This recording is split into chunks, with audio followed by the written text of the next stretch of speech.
रूस पर हमले को लेकर यूक्रेनी सेना ने दावा किया है। रूस के 17 टारगेट को हमने निशाना बनाया है। यूक्रेन एयरफोर्स ने यह बात कही है। रूस के 8 प्लेन, 3 हेलीकॉप्टर, 4 ड्रोन को टारगेट किया गया है। यूक्रेन ने 2 क्रूज मिसाइल को भी मार गिराने का दावा किया है। तो एक के बाद एक यूक्रेन पलटवार कर रहा है और उसके दावे भी कर रहा है।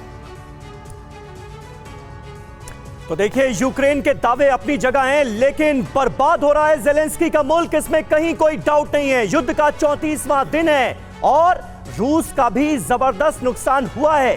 कितना नुकसान देखिए, 7 boat, 127 helicopters, 582 tank, 73 fuel tanks, 121 fighter jets, 294 तोपें, 56 drone, 1144 गाड़ियां, 1664 बख्तर बंद गाड़ियां, 93 multiple rocket launchers, 52 anti aircraft warfare, ये बर्बाद कर दिए गए हैं यूक्रेन की तरफ से। यानी यूक्रेन की तरफ से युद्ध के 34वें दिन भी किस तरह का रिटेलिएशन देखने को मिल रहा है और कितना नुकसान अब तक यूक्रेन कर चुका है रूस का, इसे भी समझिए।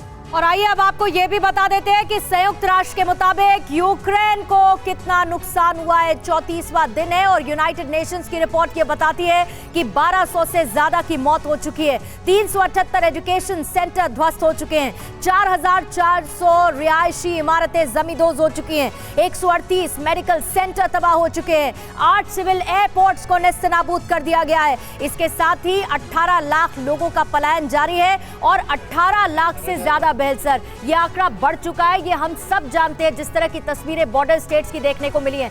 बीच में ह्यूमन कॉरिडोर की भी बात हो रही है। सबसे बड़ा चैलेंज उन लोगों के लिए है जो अभी फंसे हैं। खाने पीने का सामान नहीं है, बिजली की दिक्कत है। कैसे उनका ये वक्त कट रहा है, ये शायद इमेजिन करना भी मुश्किल है। देखिए, बहुत बड़ी ह्यूमन ट्रेजेडी है। 37 लाख के करीब तो पलायन कर चुके दूसरे देशों में, पर इंटरनली डिस्प्लेस्ड भी करीब के करीब 65 लाख से ऊपर है। यानी कि 1 करोड़ की संख्या, जो इनकी बड़ी भारी संख्या है, वो इस समय पलायन कर चुके हैं। और जो रह रहे हैं बंकरों के अंदर, उधर खाने की भी कमी है, बिजली की कमी है, पानी की कमी है और दवाइयों की कमी है। बहुत ही बुरे हालात है। यहां तक कह रहे हैं कि सीवेज के पानी को पिया जा रहा है।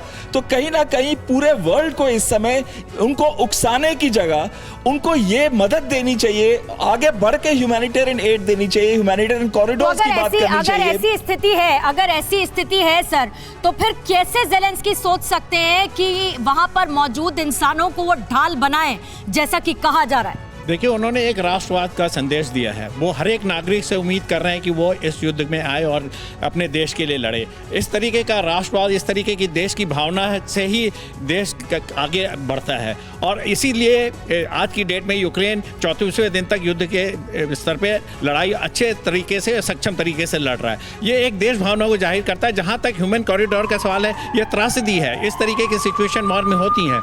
किसी ने उम्मीद नहीं की थी कि ये वॉर 34 दिन चलेगा और भी आगे चल सकता है। लिहाजा इसकी प्रिपरेशन, इस तरीके का जो कंटीजेंसी प्लानिंग है, वो शायद कहीं एग्जिस्ट नहीं कर रहा था। इस वजह से ये त्रासदी है। जहां तक मानवता का सवाल है, इसमें मानवता हार रही है। अड़ी सोमवार से शुक्रवार शाम 6 बजे सिर्फ TV9 भारतवर्ष पर।